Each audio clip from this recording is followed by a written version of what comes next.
Bom dia, Bruna. Hoje a gente vai falar um pouco do tema do método de Newton-Raphson. O meu grupo é a Gemima, o Lucas e eu, no caso um trio, né? E neste trabalho a gente vai abordar informações do método de Newton-Raphson. A gente vai falar tanto do pseudocódigo dele, a gente vai dar um exemplo do pseudocódigo no algoritmo Scilab, e a gente vai falar, tipo, no que o algoritmo ele ajuda, no que não ajuda, no que ele simplifica e não simplifica, apesar de que ele é muito rápido. E também vamos dar um exemplo de uma aplicação na engenharia elétrica, que é de uma unidade geradora de energia térmica de energia elétrica. A gente determinou o custo disso daí, num exemplo que a gente fez. Então, eu vou começar. E neste relatório a gente vai abordar tudo isso. O método de Newton-Raphson, como foi estudado em aula. A gente vai falar, que nem eu disse, a gente vai falar das explicações, de exemplos, tudo isso a serem apresentados. Então, eu vou começar falando do método. O método de Newton, ele busca garantir, ele quer acelerar a convergência do método do ponto fixo. Porque lá no ponto fixo, a gente estabelecia uma hipótese. Aqui a gente não precisa estabelecer essa hipótese. A única hipótese que a gente precisa ter a única coisa que a gente precisa ter, que talvez tenha um pouco mais de dificuldade, é a derivada da função, que muitas vezes a gente não sabe calcular, caso. Não é que a gente não sabe, às vezes a função um pouco mais complexa fica um pouco mais complicado. Mas de resto é bem simples. A gente vai ter que descobrir o número de interações, a gente vai ver o número de interações, que a gente vai ver essas interações vai ser pré-determinadas. Aí a gente sempre vai ter uma função.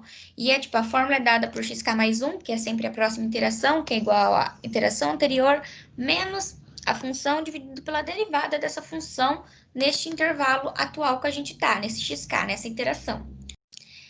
E a gente tem um teorema que diz que no intervalo AB devem conter a raiz x, que é igual a epsilon, que de f de x igual a zero. Por que esse f de x igual a zero? Porque essa derivada dessa função tem que ser diferente.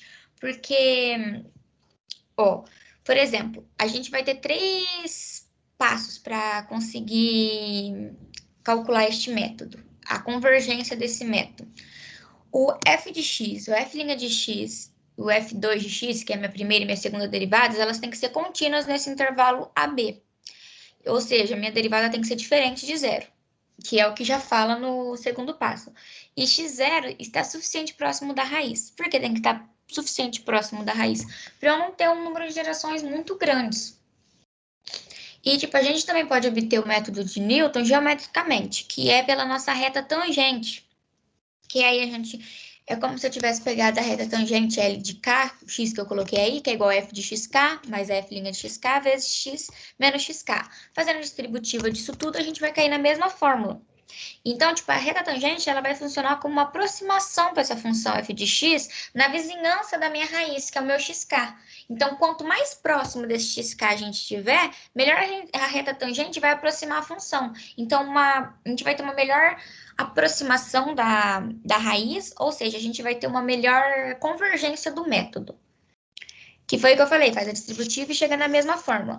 E o método de Newton-Raphson, a gente tem 2 critérios de parada, que é o xk mais 1 menos xk, que no caso é o módulo da minha interação atual, menos a minha interação anterior, tem que ser menor que esse epsilon. Esse epsilon é o quê? É o erro. Por exemplo, se num exercício você me dá que o erro é 10 a menos 2, então é 0,01. Se eu chego num 0,001, então isso é menor que esse epsilon. Então eu já tenho que parar ali e minha raiz já está suficientemente próxima, ela já está numa boa aproximação.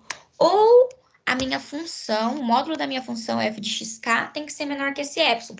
Por exemplo, o meu f de xk é 0,09 e o meu epsilon é 0,9. Então já é menor. Então a gente pode parar ali que a nossa função já está com uma raiz boa. Bom, eu dei um exemplo aqui. Por exemplo, esse exemplo é da Unicamp, inclusive. Utilizando o método de Newton, determine a raiz da equação f de x igual a x mais 1 menos seno de x, com y igual a 10 a menos 4. Então, o nosso erro, ele é o quê? Ele é 0,001. Então, a gente vai ter que fazer o quê?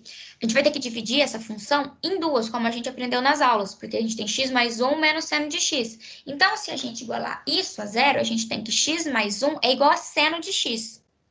E foi o que eu fiz aqui, chamei g de x igual a x mais 1 e h de x igual a seno de x. Como a gente tem duas funções, pelo gráfico, a gente consegue ver a reta e a função seno. Então, a gente vai ter que ver onde isso se intercepta para achar o intervalo, onde elas estão. E como eu achei aqui, elas estão entre menos 1 e menos 2, como mostra o gráfico que foi feito no GeoGebra. Então, para fazer a resolução do método, f de x não é x mais 1 menos seno de x? A gente faz a derivada, que entre x mais 1, a derivada de x é 1, a derivada de 1 é constante, então é 0. A de seno, a derivada do seno é cosseno, então 1 menos cosseno de x menos 1. Faz a regra da cadeia ali. Aí, o que a gente fez? Como você explicou, Bruna, em sala, a gente dividiu, a gente utilizou as interações, o xk. Esse x era igual a menos 1,5. De onde ele surgiu? Porque no meu intervalo não tem entre menos 1 e menos 2. Eu fiz a soma disso e dividi por 2. Então, uma das formas é você fazer essa média para você conseguir um valor inicial razoável, que você vai começar e não vai precisar de muitas interações. Então, é este menos 1,5. Aí, a gente joga na fórmula lá do xk mais 1 é igual a xk menos f de x dividido pela f' de x. Eu chamei o f de x igual a f, o f' de x é meu gzão, e o meu menos f de x dividido pela derivada de f de x é d. E xk mais 1 igual a xk mais d é a nossa resposta.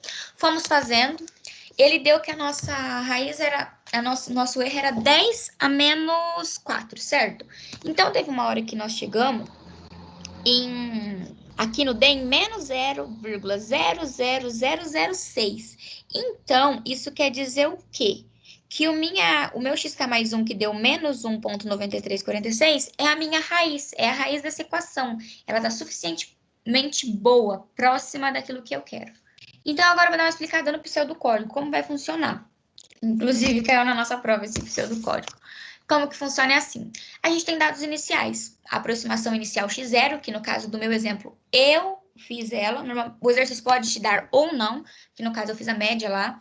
A gente vai ter a precisão do resultado final, que é o epsilon, pode ter epsilon 1, epsilon 2. Definimos um contador de interações, k igual a 0. Aí a gente vai fazer, a gente já tem uma aproximação inicial, a gente vai jogar na fórmula. Se esse f de x0, esse módulo da minha fx0, que é a minha inicial, for menor que o epsilon, a gente vai escolher o x0 como nossa raiz, como vai ser nossa... A gente vai escolher como raiz e vai finalizar o programa. Caso contrário, se não tiver chego ainda, não for menor que esse erro, a gente vai continuar o processo. Então, a gente vai fazer k igual a k mais 1, que é o próximo, aumentar a interação. Como se a gente fosse para k1, para x1 de vez de x0. Então, a gente vai fazer a mesma coisa, vai aplicar a fórmula de novo. Se for menor que o epsilon, a gente vai parar aí a nossa raiz. Caso contrário, a gente vai continuar e sempre vai ficar analisando isso. Então, o que a gente pode concluir? A gente pode concluir que o método de Newton ele é extremamente rápido quando a gente escolher uma boa aproximação inicial. Mas, tipo assim, a gente tem uma desvantagem, que foi o que eu falei lá no início, que é o cálculo da derivada. Porque, como eu disse também, algumas funções são bem complicadas, outras são grandes, e isso pode gerar um trabalho para a gente. E, além disso, o método continua bem mais limitado que o da bissecção, porque a gente tem condições mais específicas para sua convergência. E logo, dentre todos os métodos, bissecção, ponto fixo, Newton, o Newton é o mais indicado se for para a gente ter uma fácil verificação da convergência da nossa função. E desde que o cálculo da derivada não seja tão elaborado. Mas é isso. E eu falei um pouco do pseudocódigo, mas o Lucas vai explicar isso melhor quando ele for aplicar a parte do Scilab. Bom, gente, eu vou falar sobre aplicação. Essa aplicação é baseada no curso de Engenharia Elétrica e ela se aplica na utilização de energia elétrica. Basicamente, antes de explicar esse exemplo da aplicação, eu vou falar um pouquinho sobre o porquê é importante usar o método de Newton nele. A utilização de energia elétrica que teve início no século XX, nesse período houve disputa, pois exigia investimento grandes em equipamentos e infraestrutura. E o fato dela ser muito disputada foi por obtenção de energia em grandes esferas e a necessidade de investimento em usina de porte alto, como as nucleares, as hidroelétricas e a termoelétrica. Devido à falta de regra, a energia tornou-se um tipo de commodity, ou seja, mercadoria, e atualmente, obsessão dos negociadores, tendo em vista que a energia pode ser considerada um bem de consumo. Desta forma, ela procura despachar a energia com a maior eficácia possível, diminuindo as perdas de transmissão e os menores custos de energia, expandindo os lucros. Para a obtenção de lucro com menores custos possível na geração e condições operacionais boas, os sistemas elétricos são interconectados, fazendo compartilhamento de energias reservas e aprimorando a estabilidade de sistema, operando em condições de emergência. Para que isso aconteça, a otimização do despacho econômico de energia é fundamental para atender às exigências de qualidades e eficiência. O maior problema na otimização envolveu um sistema de potência, entre ele os de despacho econômico, apresentado no exemplo abaixo. Apresentou dificuldade por possuir particularidades complexas e não lineares, pelos fatos de ter algumas restrições, por exemplo, mínimo e máximo de potência. A definição do ponto ótimo para a operação do sistema elétrico são os planejamento, programação e o despacho. Para simular e planejar diferentes situações, o método fundamentados em soluções numéricas são os mais utilizados e mais confiáveis, propiciando as simulações de métodos e sistemas mais complexos com soluções precisas. O desenvolvimento de simulações envolvendo sistemas elétricos se tornou um desafio técnico quando se trata de sistema de grande porte. No que diz ao respeito ao modelamento matemático, é evidentemente uma certa complexibilidade pelo fato de envolver uma questão de otimização em um sistema de grande porte, trabalhando com várias incógnitas de despacho econômico e limitação tecnológica, além disso, nas equações relativas de problemas que não são lineares. No caso desse despacho, a solução é determinada pelo método interativo do método de Newton, que tem como excelência ser robusto e porque geralmente tem convergência mesmo com poucas interações. O método ele utiliza uma matriz que tem principais características ser simétrica, complexa, quadrada e mais de 95% de elementos são nulo. Após determinar essa matriz, é montada uma matriz jacobiana. É atualmente o método mais utilizado em sistema de potência. Então, Bruno, esse texto que eu acabei de ler, ele está no relatório, mas é um pequeno resumo, né? Porque se eu colocar tudo não vai dar certo, vai ficar extenso a gravação. Então, já vamos partir aqui por exemplo. Então, aqui temos um exemplo, né? Que ele considerou 3 unidades geradoras termoelétricas para atender uma carga de 938 megawatts, com uma tolerância de 1 megawatt. Aí abaixo eu tenho uma expressão simplificada de perda de transmissão. Logo abaixo eu tenho essa tabela. Na tabela ela apresenta os limites máximo e mínimo de cada geradora. Observa, na primeira geradora, a P1 mínimo é 100 megawatts e o AP máximo é 500 megawatts. A unidade geradora 2, ela possui 400 megawatts na primeira, no mínimo, e no máximo 900 megawatts. E na terceira geradora, logo vai ser 50 megawatts e de máximo 200 megawatts. Aí, a segunda tabela, eu tenho um exemplo de função de custo de unidade das 3 geradoras, né?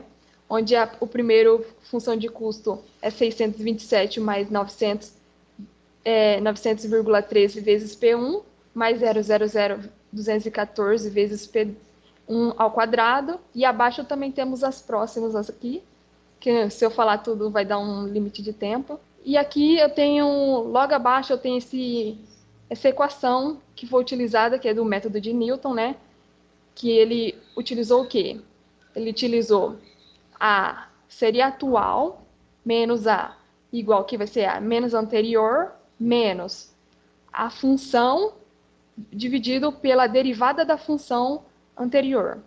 Aí, como ele pega os valores iniciais da P1, P2 e P3 e L, e ele calcula referente ao número de fator de participação, para prever os custos dos valores e para ter uma convergência rápida.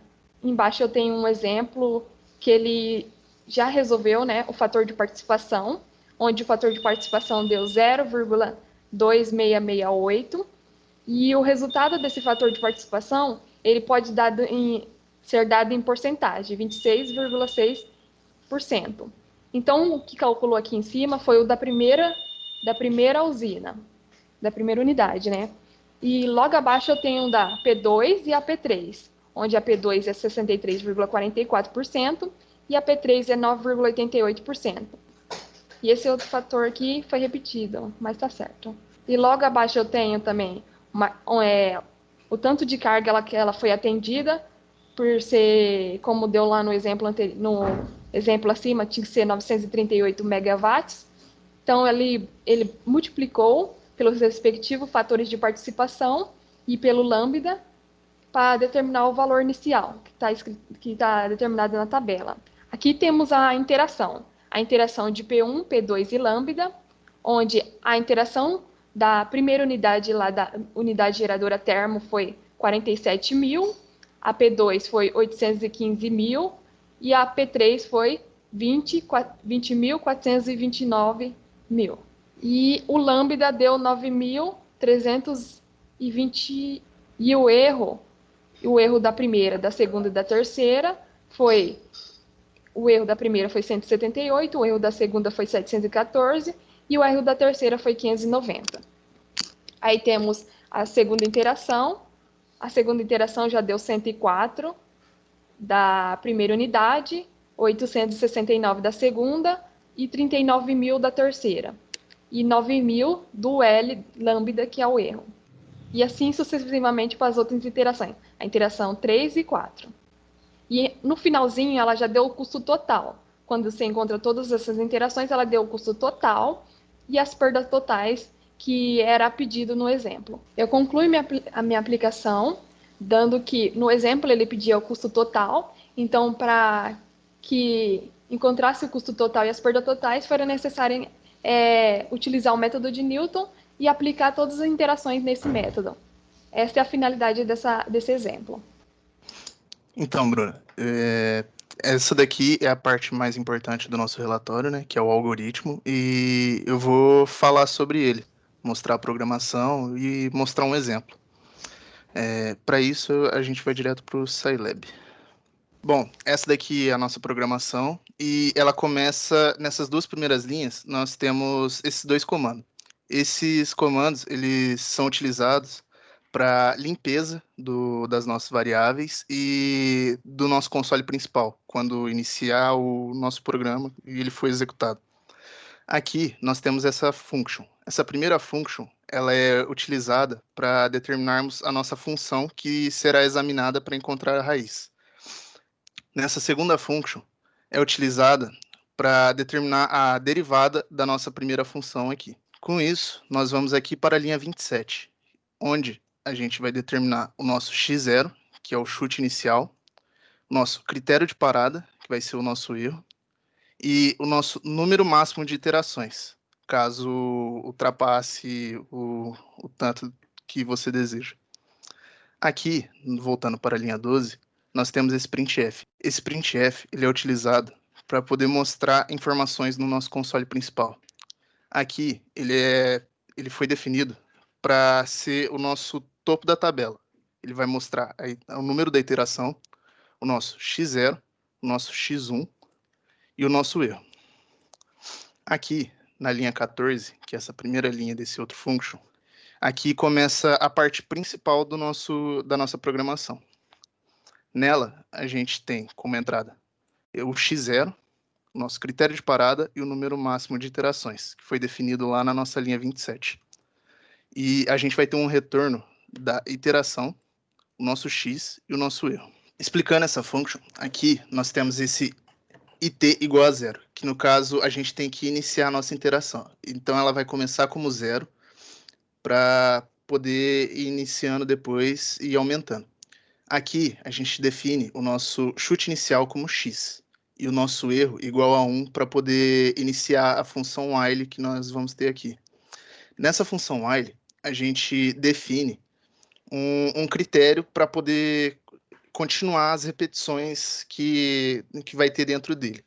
Aqui, a gente definiu que o erro, enquanto ele for maior que o nosso critério de parada, ou se não, a iteração menor que o número máximo de iterações que nós definimos, ele vai continuar repetindo o nosso algoritmo, efetuando aqui o método de Newton e entregando os resultados de x, o número da iteração e o nosso erro. Aqui no IT, igual a IT mais 1, onde quando for realizada a repetição, ele vai aumentar o número de iteração, que vai ser a próxima iteração.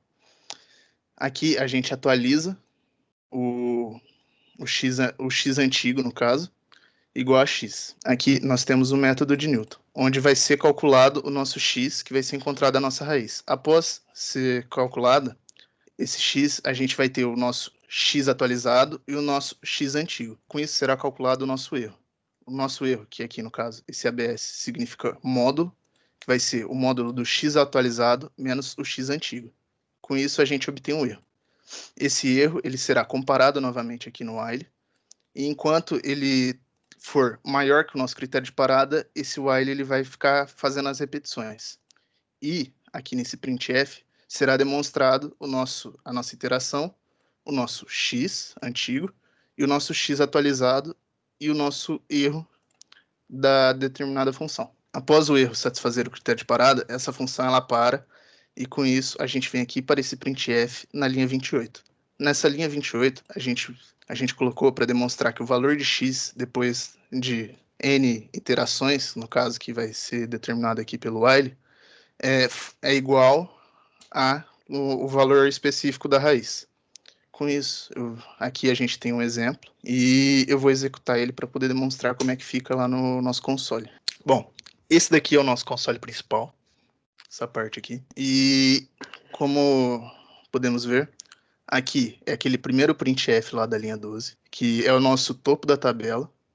E aqui são as iterações que foram feitas. Nessa primeira linha aqui, por exemplo, foi a iteração número 1, o nosso chute inicial foi 1, o nosso x1 obtido, que é o x atualizado, foi 0,1667, e o nosso erro obtido foi 0,83. No caso, ele não satisfez o nosso erro que foi determinado, que é 0,01. Então, o while ele vai fazer a repetição, que vai trocar para a iteração 2. Aqui, como podemos ver, ele é o IT igual a IT mais 1, então ele vai para 2. E a gente utiliza o nosso x0, no caso que é o chute que foi feito de novo, e a gente obtém esse x1, que é o x atualizado, e o erro que foi obtido. Aí não satisfez novamente, e a gente foi para a terceira iteração. Na terceira iteração já satisfez. Aí é demonstrado o valor de x, que foi depois de 3 iterações, ele é igual a 0,3376. Dessa forma que foi feita a nossa programação. E vale uma ressalva que quando vai colocar os valores, não pode ser utilizada a vírgula. Tem que ser ponto, senão o sistema ele não reconhece. Bom, finalizando o nosso relatório, é isso, Bruna. A gente teve só um probleminha que acredito eu que o Lucas até falou com você, que a gente não conseguiu fazer o cálculo da derivada. Você disse que não tinha problema, né, Lucas? Acho que era isso, né? Sim, é que ficaria muito extenso para poder fazer. Mas só que no caso do nosso exemplo, a nossa derivada aí seria 6x só, porque a outra é constante. Mas é isso aí, calculou. E a gente apresentou dessa forma, fizemos relatório. Todos do nosso grupo participaram, gostei bastante desse trabalho, porque o nosso grupo foi muito unido. Todos fizeram tudo, todos ajudaram, Bruna. Então, fiquei muito feliz com isso. Achei que teve uma finalidade muito boa da sua parte ter passado esse tipo de conteúdo, porque a gente absorveu o que a gente precisava e conseguimos aprender a mexer no Scilab. Então, é isso. Obrigada, Bruna.